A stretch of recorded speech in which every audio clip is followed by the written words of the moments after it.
जब से लिस्ट हुआ इसने पैसे नहीं बनाए, बट अगर आज आप रिसेंटली लिस्टेड कंपनीज की बात देखें तो सबसे आगे कार ट्रेड ही दिख रहा है।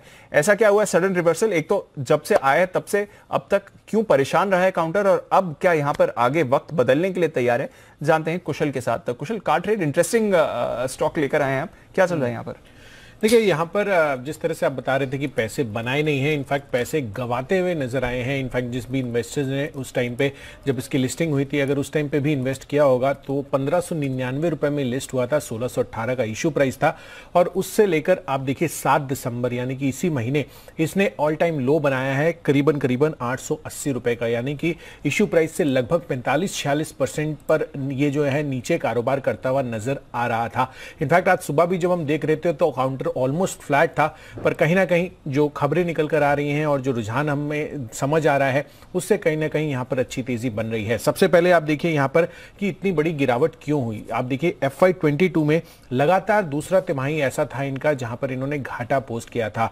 दूसरा पॉइंट, यहां पर जो ये IPO लेकर आए थे इसमें पूरा का पूरा हिस्सा जो है वो OFS का था, यानी कि कोई भी पैसा जो है कंपनी के अंदर उसके एक्सपेंशन के लिए नहीं जाता हुआ नजर आया था।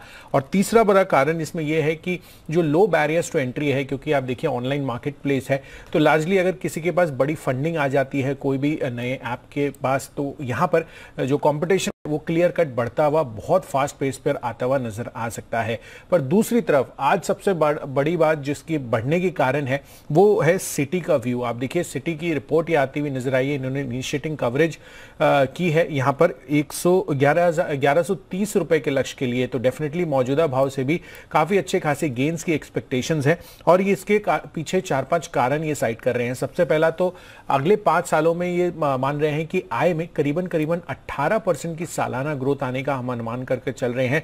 साथ ही सिटी दूसरा पॉइंट ये मान रहा है कि जो ऑटो रिटेलिंग ओवरऑल इकोसिस्टम है वहां पर काफी अच्छी डिजिटाइजेशन जो है लगातार बढ़ती हुई नजर आ रही है, और आगे भी ये डिजिटाइजेशन का जो इकोसिस्टम है जिस तरह से डिजिटल इंडिया का भी फेस है उससे काफी बड़ा सपोर्ट जो है ओवरऑल इंडस्ट्री को मिलता हुआ नजर आएगा। तीसरी बड़ी चीज यहां पर कंपनी के विज्ञापन से तो आय आती ही है, साथ ही जो ये लीड जनरेशन करते हैं उससे भी काफी कन्वर्जन होते हुए दिखे हैं। तो लीड टू सेल्स रेशियो अगर इंप्रूव फर्दर होता है तो कंपनी के जो डीलर स्तरों पर आरपूज है वो क्लियर कट इंप्रूव होते हुए नजर आ सकते हैं। साथ ही कंपनी ने नए set of franchise based market place models भी इंट्रोड्यूस किए हैं, जिससे एक फिजिकल लेवल इंटरेक्शंस भी इनफैक्ट कस्टमर्स जो हैं वो करते हुए नजर आ सकते हैं। तो एक ओमनी चैनल प्रेजेंस करने की कोशिश अब कार ट्रेड की बनती हुई नजर आ रही है, और इसी वजह से शायद इनको काफी ज्यादा जो पॉजिटिविटी है सिटी को नजर आ रही है, और 1130 रुपए के टारगेट वो देते हुए दिख रहे हैं।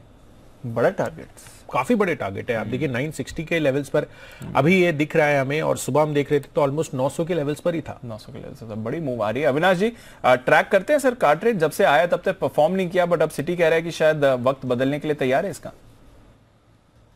नहीं, बिल्कुल मुझे लग रहा है कि देखिए जो अभी डिजिटाइजेशन से गाड़ी खरीदते हैं इनके लिए एक नया एक्सपीरियंस है और बहुत ही सीमलेस एक्सपीरियंस है। मेरा ऐसा मानना है कि आने वाले कम से कम 3-4 सालों में जिस प्रकार का डिजिटाइजेशन कार के रिटेलिंग बिजनेस में होने वाला है वो बहुत बड़ी अपॉर्चुनिटी है। इनफैक्ट जैसे कुशल ने कहा है कि बहुत मल्टीपल यूजर्स है जो अभी भी डिजिटल प्लेटफॉर्म पे आई नहीं है, तो अपॉर्चुनिटी काफी बड़ी है। और ये जो 18-19% का ग्रोथ सालाना कर रहे हैं ये तो उससे भी काफी अच्छा ग्रोथ दिखाने की काबिलियत ये कंपनी रखती है।